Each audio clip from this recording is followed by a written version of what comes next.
বেগম খালেদা জিয়ার বাসার সামনে যে বালুর ট্র্যাকটা সরানোর মতো অ্যাবিলিটি আপনাদের ছিল না। এগুলোর আওয়ামী লীগের ফ্যাসিজমের তৈরি করা নেগেটিভ, এবং এই নেগেটিভ গুলোই জামাত শিবির বিভিন্ন সময় ছড়িয়েছে এই রাষ্ট্রে।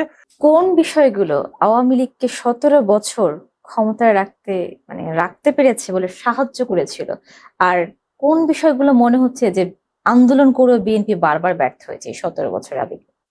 বিএনপি ব্যর্থ হয়নি, আসলে বিএনপি ব্যর্থ হয়নি। বিএনপি স্পেসিফিক্যালি ব্যর্থ হতে যাবে কেন?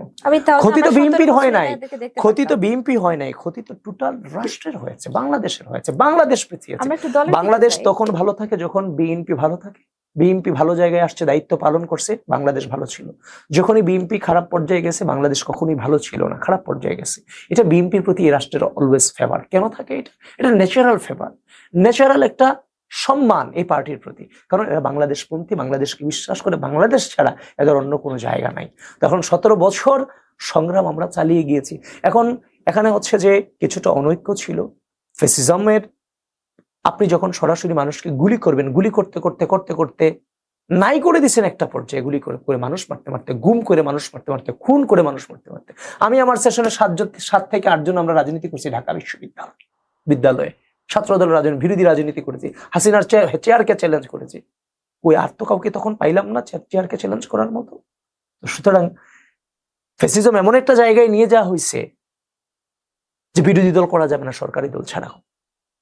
তো এই একটা দীর্ঘমেয়াদী বিভিন্ন অর্গানের মধ্য দিয়ে সেটা প্রতিষ্ঠিত হয়েছে।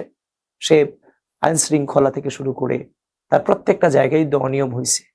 কোনো কিছুর বালাই ছিল না, মানবাধিকার ছিল না, ভোটাধিকার ছিল না। এর মানে আপনি বলতে যাচ্ছেন যে 17 বছরে আপনি আপনার সাবেক প্রধানমন্ত্রী বেগম খালেদা জিয়ার বাসার সামনে যে বালুর ট্র্যাকটা সরানোর মতো অ্যাবিলিটি আপনাদের ছিল না। এগুলোর আওয়ামী লীগের ফ্যাসিজমের তৈরি করা নেগেটিভ, এবং এই নেগেটিভ গুলোই জামাত শিবির বিভিন্ন সময় ছড়িয়েছে এই রাষ্ট্রে। আমি এই মুহূর্তে চেয়ারে বসেও আমি ওই জায়গাতে যেতে চাচ্ছি না, কিন্তু আপনি এগুলো বারবার আনার চেষ্টা করতেছেন। আমি অনুরোধ করবো আপনাকে, এই বিষয়ে কথা বলাটা অনুচিত। এগুলো অনৈক্য তৈরি করে, এগুলো করে যাওয়ার প্রশ্ন ছিল। অবশ্যই আন্দোলনে সফল হয়েছি বলেই এই গণঅভ্যুত্থানের ভিত্তি তৈরি হয়েছে এবং গণঅভ্যুত্থান সফল হয়েছে।